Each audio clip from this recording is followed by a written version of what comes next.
né? Seja um envio de uma unidade, seja um envio aqui de 200 mil unidades. Tem que saber em quanto tempo tu vai ter o retorno desse investimento, né? Isso. Tu sabe que a Câmara Brasil, Portugal de Santa Catarina, a gente tem um programa lá de internacionalização para o empresário, para o empreendedor, que é um convênio da Câmara junto com o governo. Só que as pessoas elas não se inscrevem para isso. Tu entendeu? Para fazer, tu vai pagar obviamente vai pagar uma taxa, mas tu vai ter professores, pessoas que vão te explicar da área, tanto portuguesa quanto brasileira, que é esse o intuito da Câmara Brasil-Portugal, só que as pessoas não fazem, tu entendeu? E isso pode ser a morte de uma empresa. Exatamente. Qualquer mercadoria parada numa alfândega, Jesus. Exato. A questão da armazenagem, a cada dia que fica, Meu pegando mais caro. Não, ou senão tu acaba, tu só um pouquinho tomando teu chimarrão, aí não fica, amiga, não se fica com chimarrão, não, a gente tem que passar, a falar, entendeu? Obrigado. Desculpe lá, não sei as leis do Brasil. Só Não é lei do Brasil, é lei gaúcha. Ai, do meu Deus. Ainda por cima é tão particular. Exatamente. Ai, eu mereço. Mas, vai lá. Faça suas perguntas do dia a dia. Estamos a falar, fala tu. Não, mas, Diego, a gente estava conversando. Eu queria que tu falasse também sobre o projeto que tu me falando que tá fazendo com a CNA. Pode falar dele? Sim, esse projeto, na verdade, ele vai startar ainda, né? Projeto ligado ao agro, né? Ligado ao Conselho Nacional de Agricultura. Ele é um projeto que ele ainda está na fase inicial, então, assim, eu não startei ele ainda. Então, assim, eu não tenho muito ainda para trazer. Mas, assim, o projeto é um projeto que vai olhar para o pequeno produtor lá no Brasil, é um projeto nacional, né? E vai levar a opção, né, desse empreendedor olhar para o mercado externo, né? Hoje a gente tem o agro brasileiro é o principal fomentador das exportações no Brasil, né? Mas isso é advindo das grandes empresas, né? Então a gente tem o café, o arroz, enfim, nós temos grandes indústrias, né, que fazem exportação desses produtos, né? Mas aquele pequeno, ele é um número ainda muito baixo. E ele foi atingido na enchente. Ano passado a gente ficou sem arroz. E aí não é o arroz no Rio Grande do Sul. O Brasil inteiro ficou sem arroz. Praticamente ficou sem arroz, porque o arroz não tinha arroz, tomate, a carne. O Brasil é um dos maiores exportadores de carne. E o Rio Grande do Sul, é o maior produtor de arroz, né? Então, assim, imagina aquilo tudo embaixo d'água, né? A perda na questão do agro, do arroz, foi gigantesca, né? Então, a gente tem o próprio arroz que a gente exporta, né? E a gente tem mais um produto, que é a casca do arroz, que é usada para biodiesel, enfim, uma série de produtos, né? Aí nessa questão de sustentável, né? Que acabaram sendo perdidos, né? Com a enchente, né? E dentro desse projeto, então, a gente vai trabalhar com esse pequeno produtor. É um trabalho que exige muito, porque o pequeno produtor, muitas vezes, ele não tem muita percepção do que é o mercado internacional, né? A questão do idioma, ela é importante, né? O Brasil não fala inglês, né? É um número muito baixo de brasileiros que falam inglês. E agora é um elogio para Portugal. O meu inglês é tipo assim, hambúrguer, hot dog E good morning. e good morning. É só isso. Thank you very much. Bye. É esse. Cash. É que em todas as línguas eu falo dinheiro.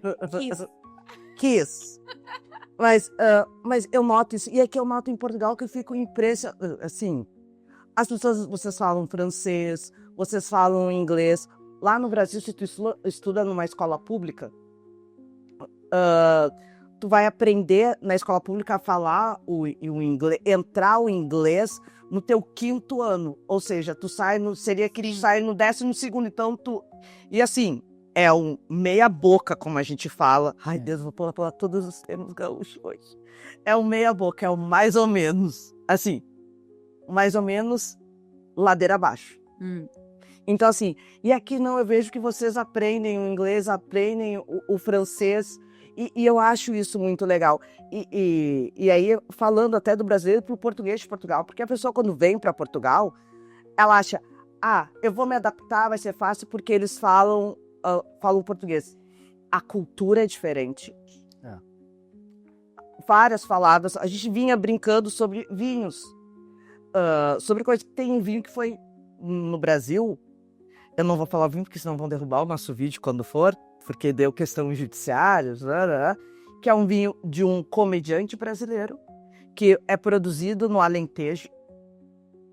E aí o nome lá no Brasil foi proibido de ser vendido. Sério? Por ser ofensivo, né? Por ser ofensivo Acho e que por ser parecido né? com o nome de outro vinho também famoso. Ah, Mas assim, então assim, a gente também tem essa questão às vezes de estar falando, a gente brinca muitas vezes, vocês estão falando e eu... omelete. Omelete.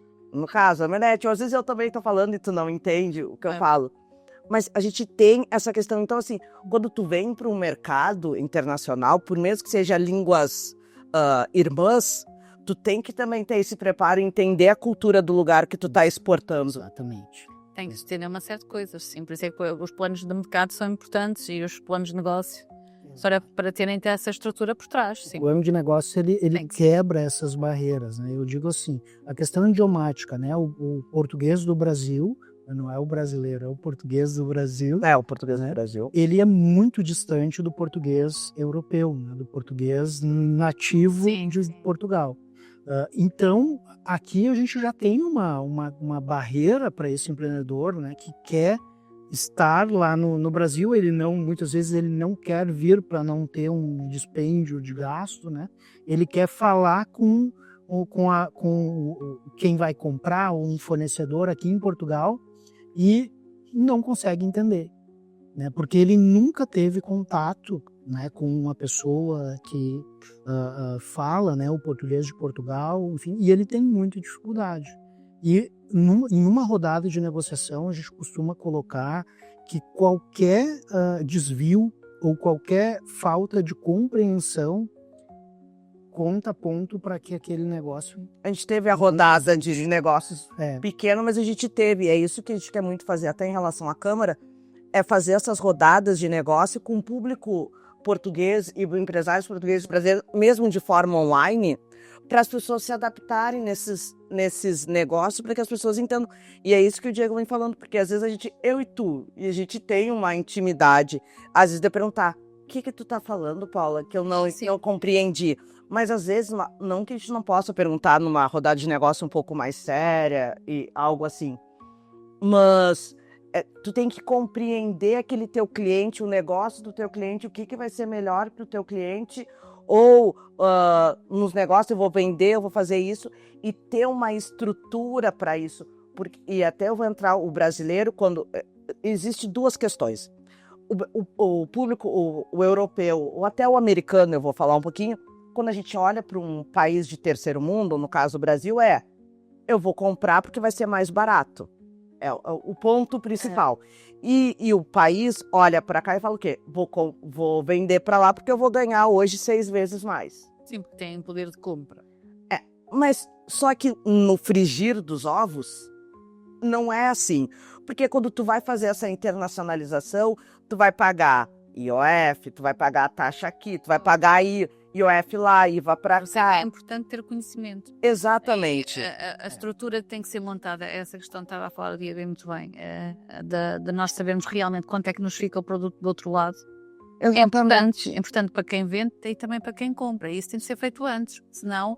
Exato. Há muitas... A gente tem algumas questões assim exatamente nesse ponto, que, por exemplo, a indústria lá no Brasil que vai fazer uma exportação, ela é isenta de tributos para exportação, né? E aí o empreendedor, muitas vezes, ele acha assim, pô, eu sou isento dos tributos nacionais, né? Então, para mim, vai ser extremamente vantajoso levar o meu produto para o mercado internacional.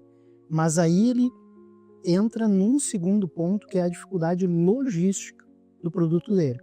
O Rio Grande do Sul, por exemplo, está na ponta de baixo do mapa, né? Então, assim, a questão logística do Rio Grande do Sul, ela tem que ser muito bem planejada, né? E ela tem que ocorrer nos tempos certos, né? Então, há uma dificuldade na questão logística quanto mais distante a gente está no mapa do Brasil, a gente está na ponta bem de baixo do mapa, né? E quando a gente pega São Paulo, essa regiões mais centrais do mapa, a gente tem uma demanda gigantesca de exportação.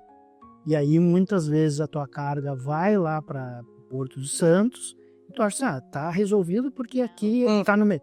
Isso aí é uma demanda gigante de exportações, a tua carga pode ficar parada, ou seja, por motivos de diversos, greve, alta demanda, enfim, tudo isso muitas vezes, para esse empreendedor que não se planejou, ele acaba vendo ao longo do processo que ele começa já a perder dinheiro, né? E aí ele começa a se desesperar, né? E aí um ponto, né, Carol, tu falou bem, o empreendedor, o empreendedor brasileiro, ele quer enxergar primeiro o comprador. Ele quer saber se o produto dele vai ser comprado por alguém, né? E isso eu digo que é o primeiro erro. É o primeiro erro. Tu não precisa, muitas vezes, fazer um longo estudo de mercado, ficar 5 meses analisando se o teu produto vai ou não ter aderência àquele mercado. Tu não precisa ser extremo, mas tu precisa pelo menos entender se o teu produto vai ser vendido nesse mercado, antes de tentar vender.